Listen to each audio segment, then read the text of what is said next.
Türkmenistanlylar 22-nji, 23-nji, 24-nji awgustda 3 günläp Gurbanlyk baýramyny belleýärler.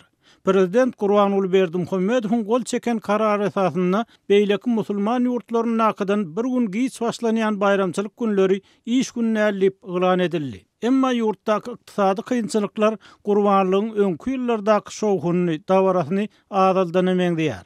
Prezidentin Gurban bayramı münasibetli çap eden gotlagyny Gurbanlyk dogruçyllygy we päkligi ündeýän, agdybirligi we jewisligi dünýä ýaýan, ählumumy ruhy belentligi döredýän gadym bayramdyr diýilýär. Sowet ýyllaryna häkimetler gadymdan gelýän Gurbanlyk täplerini garşy durup, käte şäher ýerlerini hiňillikleri ýykan bolsalar, garaşsyzlyk ýyllaryna bu bayram hökümetiň öňe sürýän milli täpler we ruhy belentlik ideologiýasynyň bir bölegine urildi. Ýöne şugun Aşgabatyň köçelerini, bazarlaryna aýlanan habarçymyz adamlaryň baýramçylyk şatlygynyň azlygyny, öňkü ýyllardaky ýaly Gurbanlyk gedýän gyýyllary maşina minirip kiňillikleri aýlayan oglanlaryň göze ilmeýänligini habar berdi. Soňky 2 ýylda gapysyny zanlynlyp Gurbanlyk edýän adamlar juda azally. Olarlar owalarda öý başyna Gurbanlyk edilýän bolsa, inni köp adamyň muňa güýji ýetmeýär diýip Azatlygyň Aşgabatdaky çeşmesi aýtdy. Owalardaky tanışlaryma telefon etdim, ýagdaýlaryny soradym. Olaryň biri düme gawun garpyz ekipdim. Şondan alyp 7 hojalyga bir gawun, bir garpyzdan paýlaýmasam başga hiç sadym ýok. Hudaýam günäm geçer-de diýip öz ýagdaýyny düşünürdi diýip Azatlygyň çeşmesi görrüň berdi. Aşgabatda bolsa bir-birinden habarsyz iki çeşmenin maglumatyna görä öňkü ýyllardaky ýaly şugun plany Gurbanlyk edýär. Ertir planyň edek bara görýän diýen çakalyk juda azally. Her kimdiňe özlödi bilen ýygnaryp saçak gelip bilsede kaýyl bolýar. Bu ýagdaýyň sebäbi bazarlardaky mal wakalarynyň juda gymmatlygy, adamlaryň bolsa eliniň örän ýuka bolmagy bilen düşünýärler.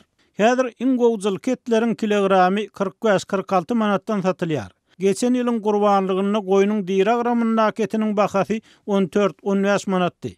Häzir goýunyň diýragramyndaky etiniň kilogramy 35 manatdan ýokarda bahalanýar. Diýmek 40 kilogram çykýan goýun aljak bolsaň 1400 manat çykarmaly. Bu bolsa er aýalyň bilelikde alýan aýly bolýar diýip Azatlygyň çeşmesi aýtdy. Şeýle-de ýerli synçylaryň sözlerine görä häkimetler heminde adamlaryň öňkü Gurbanlyk şatlygynyň ýokdugyny aňýarlar. Aşgabatda diňe bir ýerde olam agşam ara serkin binasynyň öňünde hiňillik şowhuny uralýar. Başga ýerlerde beýle şowhun boljak däl ýaly.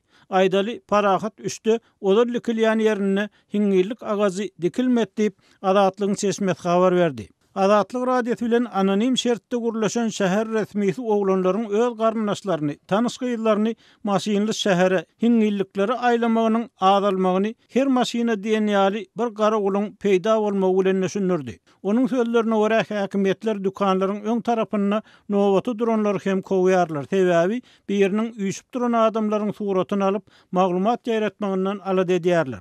Umuman adamlaryň göwün çökkün, baýramçylyk şatlygy pes. Ýogsa adatça Türkmenistanlylar Gurbanlykda gunnawda ýatan bäbegini de täze eşik alýardy.